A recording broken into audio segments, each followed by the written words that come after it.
रात होते ही mummy papa के कमरे से चिल्लाने की आवाजें आने लगती थी। एक बार मैंने सोचा कि मैं जाकर देखती हूँ कि वह दोनों किस बात पर लड़ रहे हैं। मम्मी पापा का कमरा मेरे कमरे के बगल में था और मेरे कमरे में खिड़की लगी हुई थी जो सीधा उन दोनों के कमरे में खुलती थी। वो खिड़की ज्यादा पुरानी तो नहीं थी, पर उसमें दो तीन छेद हो गए थे। मैं उन्हीं छेदों से अंदर की तरफ झांकने लगी तो देखा कि पापा मम्मी से कुछ करने के लिए कह रहे हैं, पर मम्मी मना कर रही थी। अचानक पापा ने मम्मी को कुछ ऐसा दिखाया जिससे वह मना नहीं कर पाई और पापा का साथ देने लगी। उन दोनों को ऐसे देख मेरे भी खुजली शुरू हुई और हाथों का सहारा लेते हुए मैंने अपनी खुजली शांत की। पर ऐसा करते हुए पापा ने मुझे देख लिया था। अगले दिन मौका पाकर उन्होंने अपने औजार से मेरी चीखें निकाल दी और रात भर। हेलो दोस्तों, आज की इस रोमांचक कहानी में आप सभी का स्वागत है। मेरा नाम निशा है और मैं मुंबई शहर की रहने वाली हूँ। मुंबई में हमारा एक आलीशान घर बना हुआ है, जहाँ मैं अपने मम्मी पापा और दादी दादाजी के साथ रहती हूँ। मैं अपने माँ बाप की इकलौती औलाद हूँ, इसीलिए मुझे बहुत नाजों से पाला गया है।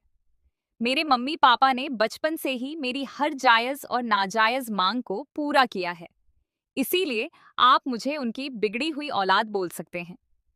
मेरी उम्र 16 साल की है, लेकिन मेरा शरीर देखकर कोई यकीन नहीं करेगा कि मैं इतनी कम उम्र की कमसिन लड़की हूँ, क्योंकि मेरा बदन बिल्कुल एक 25 साल की लड़की की तरह हो चुका है और इसकी वजह मैं खुद ही हूँ।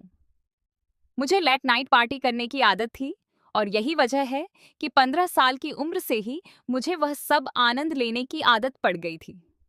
जैसा कि मैंने आपको पहले ही बताया था कि मेरा घर बहुत आलीशान है, जिसमें 5-6 कमरे वो हैं।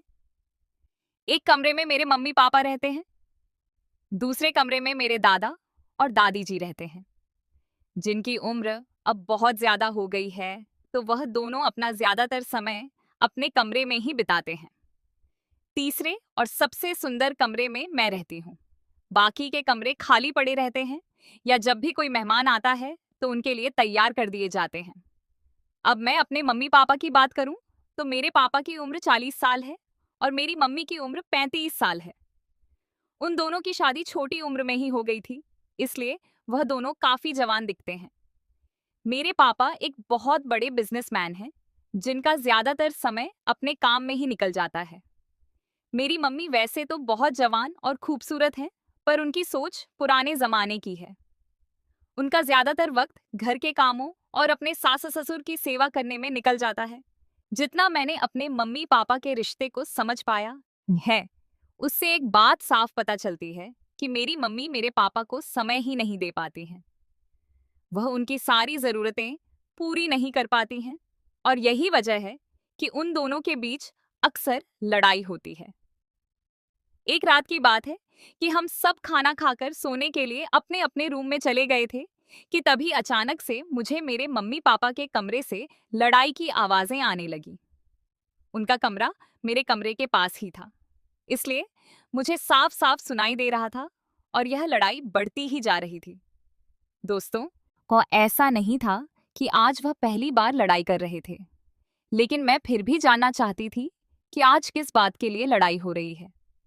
पहले तो मैंने सोचा कि मैं सीधा मम्मी पापा से जाकर पूछूं, लेकिन फिर बाद में मुझे लगा कि वह दोनों मेरे सामने शर्मिंदा हो जाएंगे, इसीलिए मैंने पूछना उचित नहीं समझा। लेकिन फिर भी मेरे मन में वजह जानने की इच्छा तेज होती गई और जब मुझसे नहीं रहा गया तो मैंने उठकर देखने की कोशिश की। मेरे रूम में एक खिड़की थी जो मम्मी पापा के कमरे में ही खुलती थी। वो खिड़की ज्यादा पुरानी तो नहीं थी, लेकिन फिर भी उसमें दो तीन जगह छेद हो गए थे। अब मैं उसी छेद से उनके कमरे में देखने की कोशिश कर रही थी। पहले तो मुझे कुछ नजर नहीं आया, फिर मैंने अपने कमरे की लाइट बंद कर दी और दोबारा से अपनी आंखें खिड़की के छेद पर टिका दी। अंदर का नजारा देखते ही मेरे पूरे शरीर में करंट दौड़ गया। मैंने आज से पहले उन दोनों को इस तरह कभी नहीं देखा था। मेरे पापा मेरी मम्मी को कुछ करने के लिए कह रहे थे, लेकिन मम्मी उन्हें बार बार मना कर रही थी। अब मेरी नजर तो बस वहीं टिक गई थी और मैं चाहकर भी वहां से अपनी नजर नहीं हटा पा रही थी। अब वह दोनों कुछ बातें कर रहे थे। लेकिन मेरा ध्यान तो कहीं और ही था। मेरा दिल जोर जोर से धड़क रहा था। थोड़ी देर बाद पापा ने मम्मी को एक चीज दिखाई, जिसे देखकर पहले तो मम्मी गुस्सा हुई और फिर शर्म से अपनी नजरें झुका ली। अब उन्हें भी कुछ महसूस होने लगा था और फिर उन्होंने इशारे से पापा को अपने पास बुलाया। फिर मेरे पापा और मम्मी कुछ तक वैसे ही रहे जैसे एक पति पत्नी रहते हैं।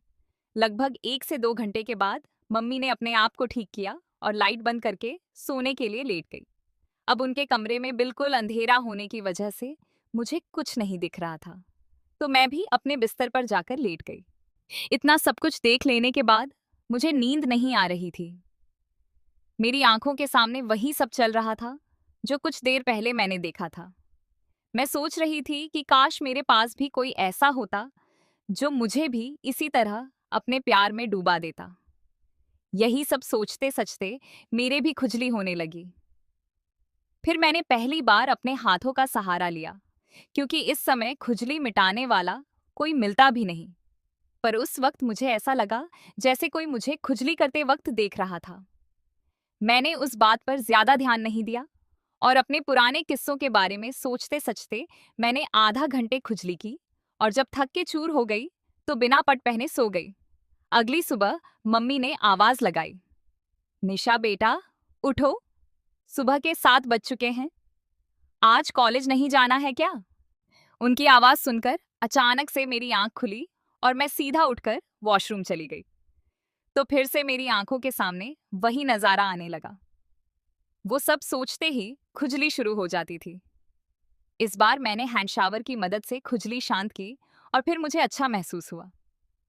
खैर, वो जैसे तैसे करके मैं कॉलेज जाने के लिए तैयार हुई और ड्रेस पहनकर बाहर आई। तो डाइनिंग टेबल पर मेरा पापा से सामना हुआ।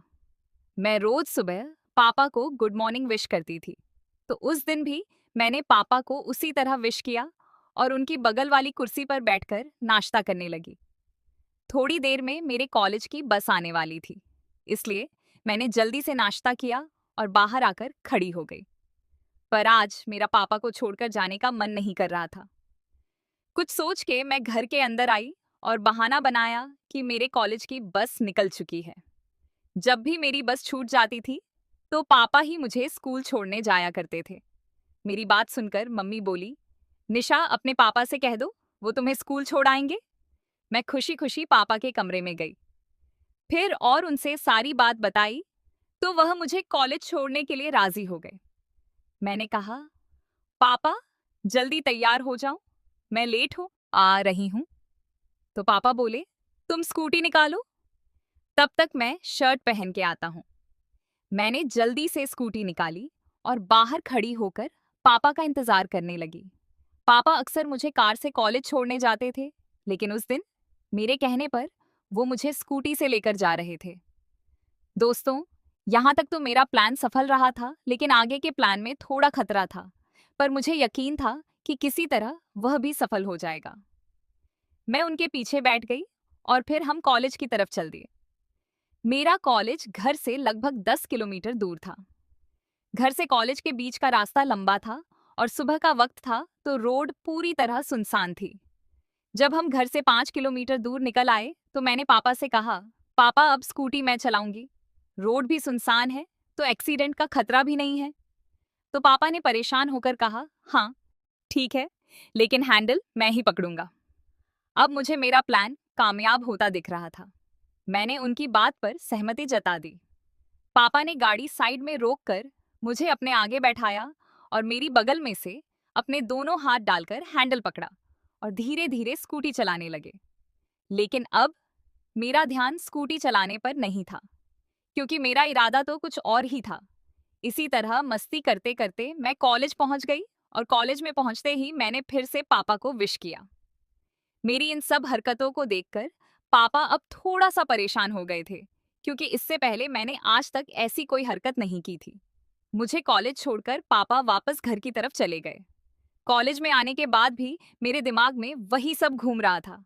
अब मेरा दिल कर रहा था कि मैं पापा के साथ गाड़ी पर ही बैठी रहूं।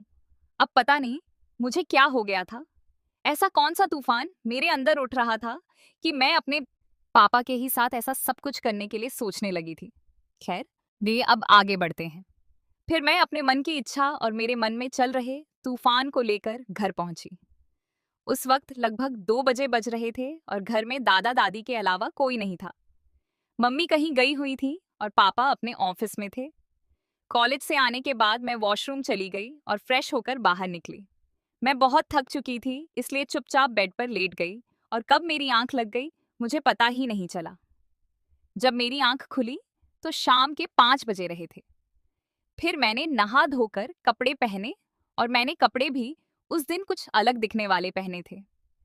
अब पापा के आने का टाइम हो गया था, लेकिन मम्मी का कोई पता नहीं था कि वह कब आएंगी।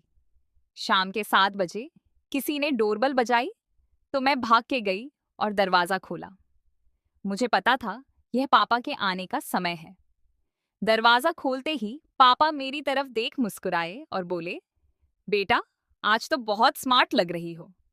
यह सुनकर मुझे बहुत खुशी हुई, क्योंकि अब मेरा प्लान अपनी कामयाबी के रास्ते पर जा रहा था। घर के अंदर आने के बाद पापा फ्रेश होने के लिए अपने कमरे में चले गए। ऑफिस से आने के बाद पापा तुरंत ही चाय पीते हैं, इसलिए मैं चाय बनाने के लिए गुस्साई